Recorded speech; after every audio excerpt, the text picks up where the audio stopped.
ये हमारी मालिकी की वस्तु तो है नहीं, ये तो पंच महाभूत से बना हुआ है, हम तो किराएदार हैं। तो जिस मकान में आप 80-90 साल से रह रहे हो, मकान किराए का है,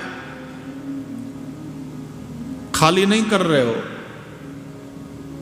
मकान मालिक के साथ केस चल रहा है, मकान मालिक ने केस कर दिया, कई साल के बाद कोर्ट से फैसला सुनाया गया,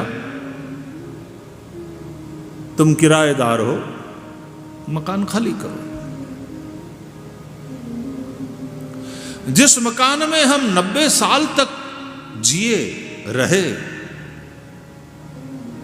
दादा की गोद में खेले, पिता की गोद में खेले, दादा को पिता को सबको विदा किया, सब भगवान के धाम में गए, बच्चों के घर बच्चे हुए, अब 90 साल की उम्र है, बुढ़ापे ने घेर लिया।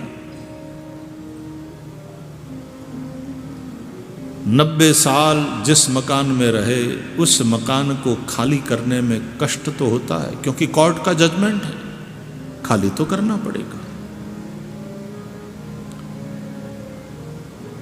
यादें जुड़ी हुई है उससे, कष्ट होता है खाली करने में। तो ये भी किराए का ही मकान है, शरीर और क्या है, ये हमारी मालिकी की वस्तु तो है नहीं, ये तो पंच महाभूत से बना हुआ है, हम तो किराएदार हैं। और 80-90 साल तक जिंदा रहने के बाद जब पुलिस आती है, यानी यमदूत खाली कराती, तो मकान के प्रति जितनी आसक्ति हो, खाली करते समय, उस मकान को छोड़ते समय उतना ही कष्ट होता। तो शरीर में जितनी आसक्ति बनी हुई, 80-90 साल की जो स्मृतियां, सगे संबंधी, जमीन जायदाद, सबके प्रति एक लगाव बना हुआ है। अब ये सब कुछ छोड़ करके जाना पड़ रहा है, तो एक कष्ट होना स्वाभाविक तो है।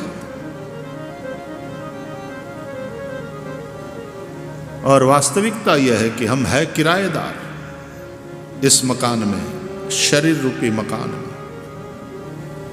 काल रूपी सर्प सबको डसता है।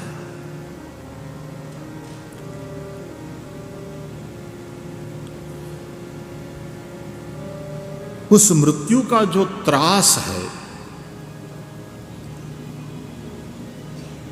उससे मुक्त हुआ जा सकता है।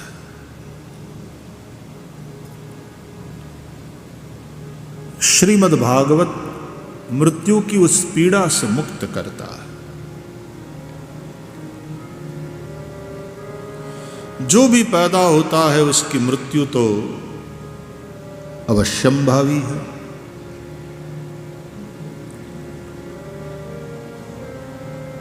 लेकिन मृत्यु की पीड़ा न हो। जन्म की पीड़ा भी होती है, मृत्यु की भी पीड़ा होती है। बच्चे को जन्म देते समय जो पीड़ा एक प्रसूता माता अनुभव करती है, बच्चे ने भी मां के गर्भ में वो पीड़ा झेली, उस पीड़ा से गुजरा है। लेकिन नाल छेदन हुआ, उस पीड़ा की विस्मृति हुई। बच्चे को साफ करके धोए हुए वस्त्र में लपेट करके मां के पास लाया गया। उस मां ने अपने बच्चे को देखा और देखते ही पीड़ा भूल गई प्रसूति की, और वात्सल्य उमड़ आया।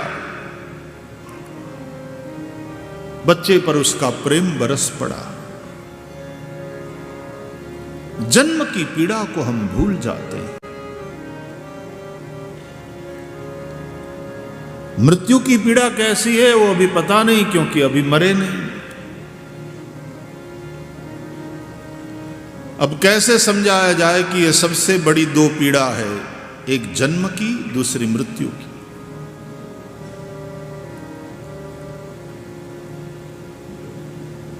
अच्छा, मृत्यु बहुत कोई आनंददायक अनुभव तो होना चाहिए नहीं, क्योंकि यदि ऐसा होता तो सब लोग मरने के लिए उत्सुक रहते, प्रतीक्षा करते कि जल्दी से मेरी बारी लग जाए। हर प्राणी मृत्यु से भागता, मरना नहीं चाहता।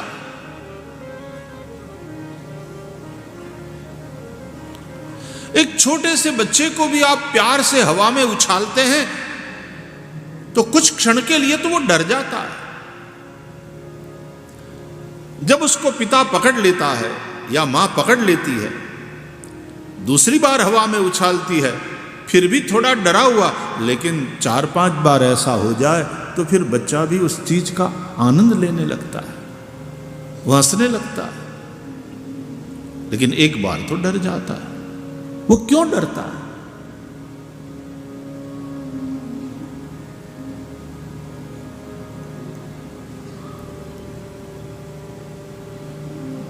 प्राणी मात्र को मृत्यु का भय है।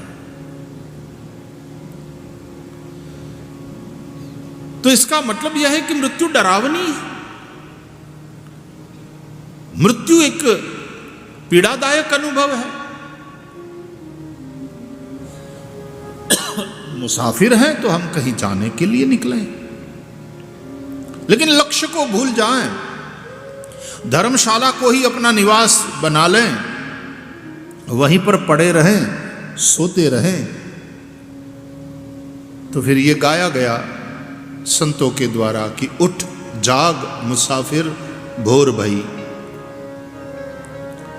अब रैन कहां जो सोवत है, जो सोवत है सो खोवत है, जो जागत है सो पावत है।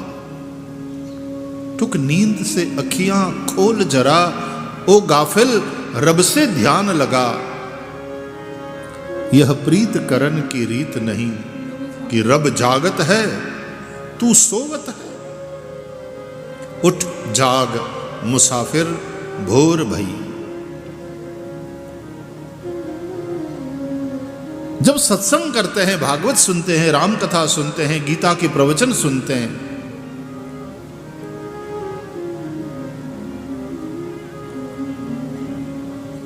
विवेक का सूर्य उदित होता है।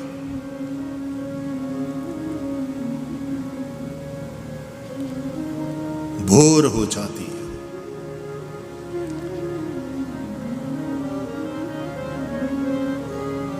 तदोदयते विवेकः भाग्योदयेन। व्यास जी लिखते हैं, भाग्योदयेन बहुजन्म समर्जितेन सत्संगमं च लभते पुरुषो यदा वै अज्ञान हेतु कृत मोह मदांधकार नाशं विधाय हि तदोदयते विवेकः।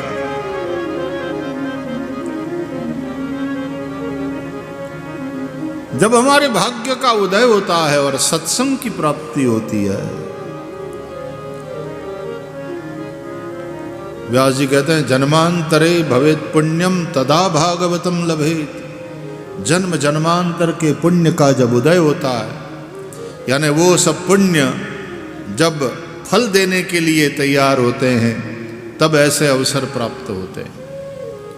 तब भागवत का आयोजन, जिस दिन वो विचार, वो संकल्प मन में उठा कि चलो नए साल में हम भी श्रीमद् भागवत का आयोजन करेंगे, 7 दिन पर्यंत सबको बुलाएंगे, सभी सगे संबंधी आएंगे, इस बहाने फैमिली गेट टुगेदर भी हो जाता है, रीयूनियन हो जाती है फैमिली में भी, और 7 दिन 8 दिन साथ रहना, साथ खाना, साथ हरिगुण गान करना, सत्संग सुनना,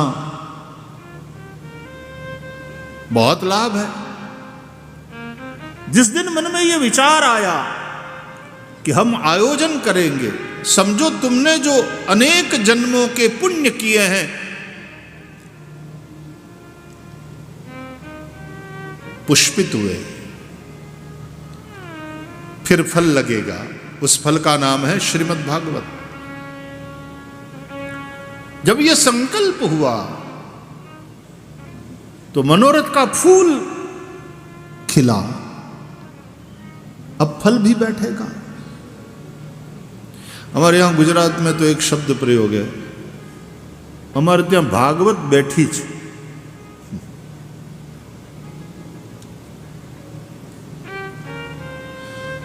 गुजराती भाषा तो आम एना डबल मीनिंग पण थाय। शू के खबर, हमणा रायपुर में भाईश्रीनी बैठी छ, पेला शू फोड़पाड़ कथा बैठी छे एम बोल। अने पछी कुंभ में बेहवानी छे, जबरदस्त ठंडी में।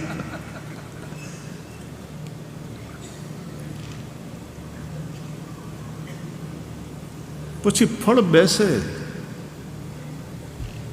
फूल लगते हैं मनोरथ के, पुण्य के पौधे पर।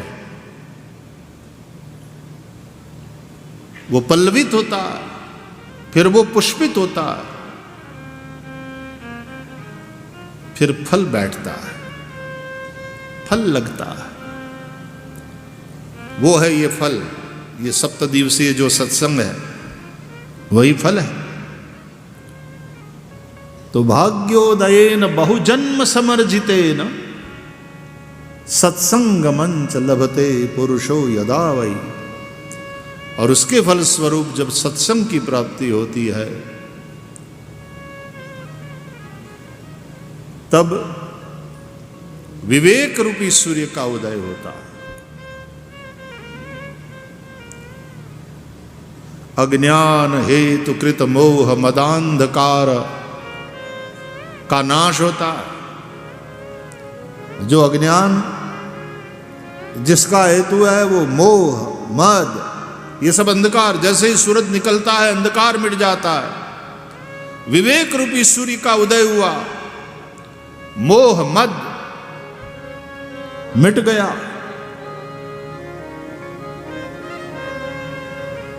तदोदयते विवेकः, विवेक रूपी सूर्य का उदय हुआ।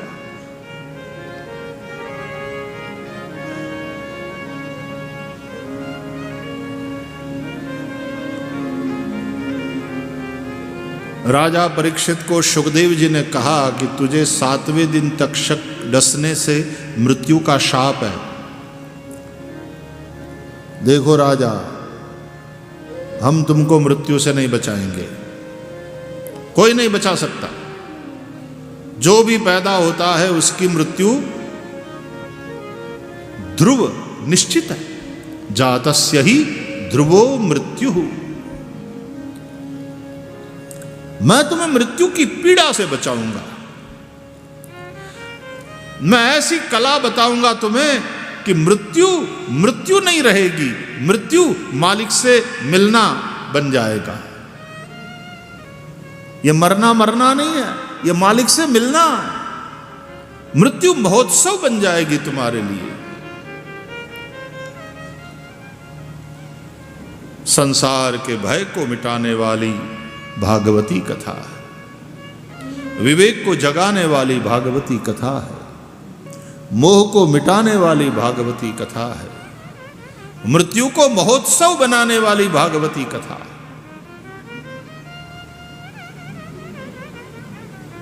ये मालिक से मिलना है।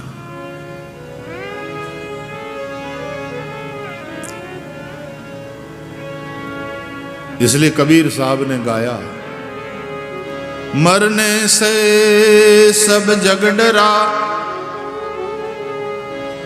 मरने से सब जग डरा, लेकिन मेरे मन आनंद,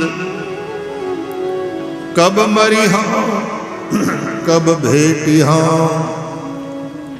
पूरन परमानंद। कब मरिहां कब भेटिहां पूरन परमानंद।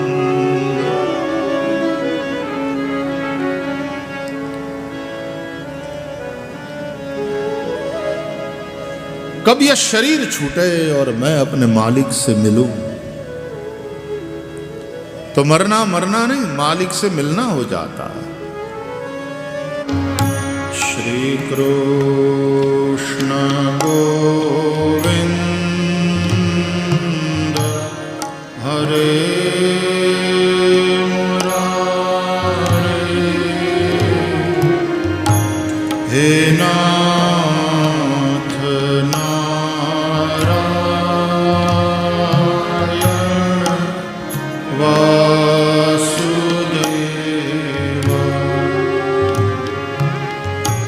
जिह्वे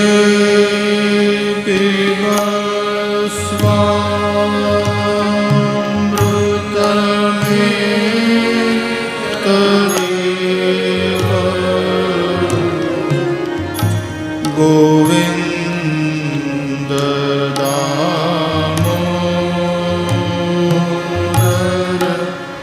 माधवेति।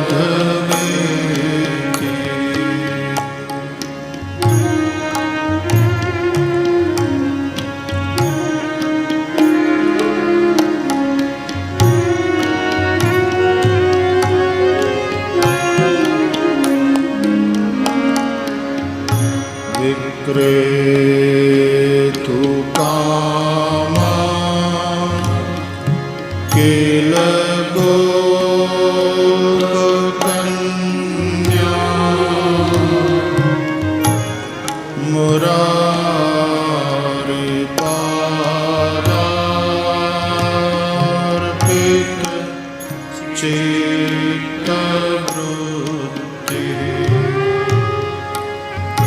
दध्याधिकं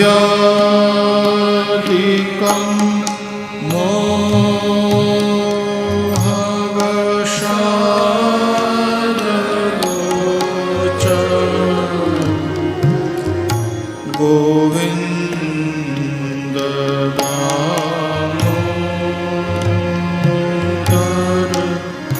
माधवेति।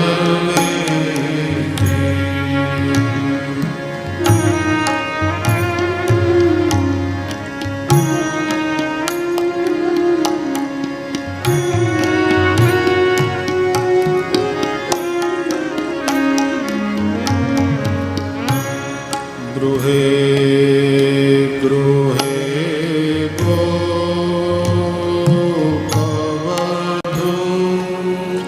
कदम्बा, सर्वे मिलित्वा समवाप्य योगम्, पुण्यानि नामानि पठन्ति नित्यम्, गोविन्द दामोदर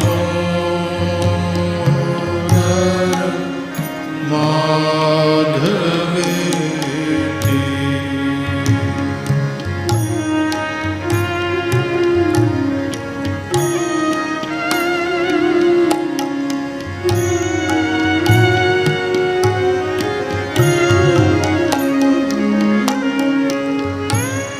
सुखं शयाना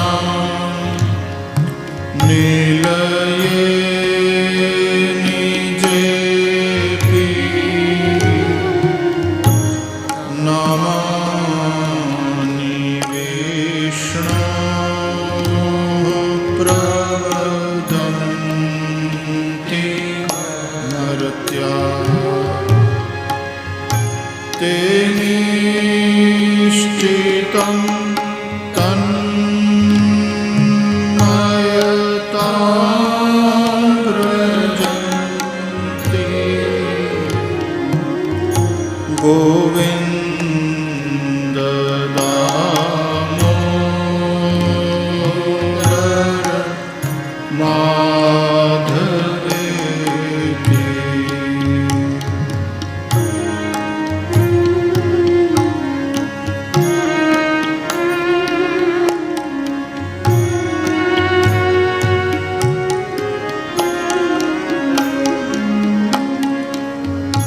जिह्वे सदैवं भज सुन्दराणि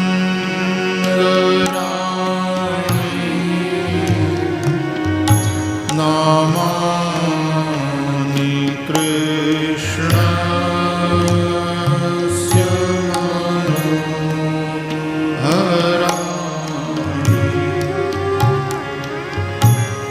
समस्त भक्तार्ति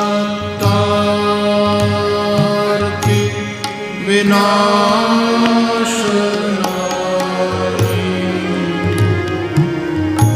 गोविन्द दामोदर माधवेति।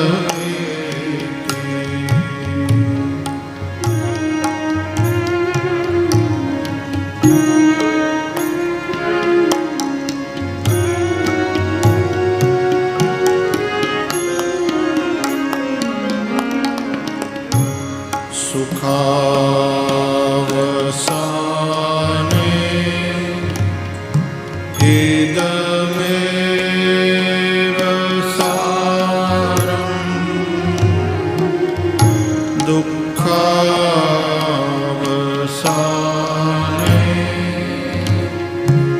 इदमेव ज्ञेयम् देहावसाने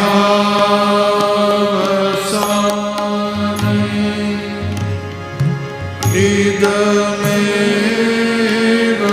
जात्यम् गोविन्द दामोदर माधवेति।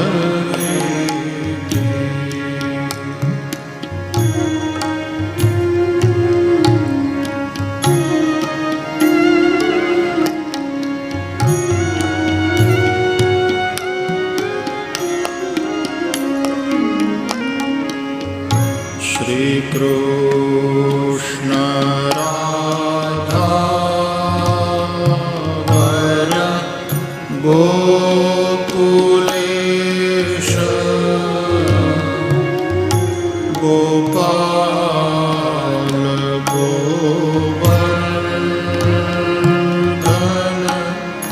नाथ विष्णु जिह्वे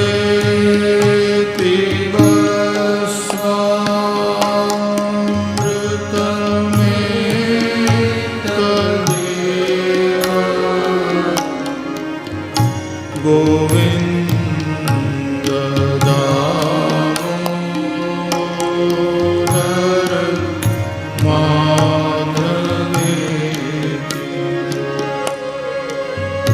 गोविन्द दामोदर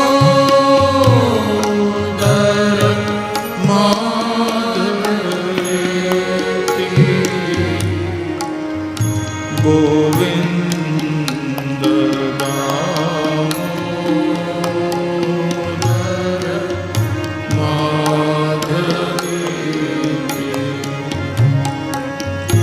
गोविन्द गोविन्द दामोदर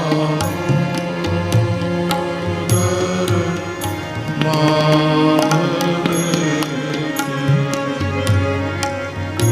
गोविन्द दामोदर माधवेति।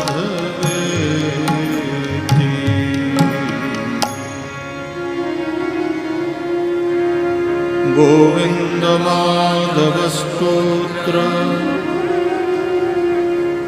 प्रेम से पाठ जो करे दामोदर दया दाने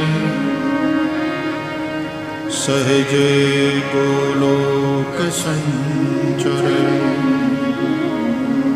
श्री वृंदावन विहारी लाल की